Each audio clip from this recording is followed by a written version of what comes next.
Hello বন্ধুরা, তো দেখো আমি বেরিয়ে গেছি ডিউটি যাওয়ার জন্যে।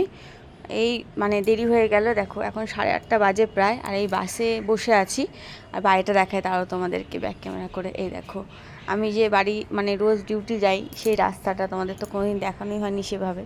তাও ওই যে বাসটা যাচ্ছে, আমিও একটা বাসে বসে আছি, ব্রিজের ওপর হয় এটা, সেটা ব্রিজের থেকে নামছি আর কি। তো চলো আপাতত পুজো টুজো সারা হলো, অনেক বেলা হয়ে গেছে আজকে, বাজে ঘড়িতে প্রায় 8:30। তোমাদের বললাম যেরকম আজকে ডিউটি পৌঁছাতে মিনিমাম 9টা 9:30 তো বেজেই যাবে। তারপরে বাজার আছে, অনেক কিছু আছে। দেখো সকালটা কি ভালো লাগে, কিন্তু আমি এতক্ষণে ডিউটি ঢুকে যাই প্রত্যেক দিনই। এতক্ষণ আমি বাইরে অবশ্য থাকি না, কারণ 8:30টার মধ্যে আমি ডিউটি ঢুকে যাই। তো চলো আপাতত ডিউটি পৌঁছোই, কেননা আজ তো দেরি হবেই, আর প্রচুর কাজ আছে, যেহেতু আজকে শনিবার, আমার তো পুজো থাকেই। তো চলো বন্ধুরা ডিউটি যাই, পরে দেখা হচ্ছে।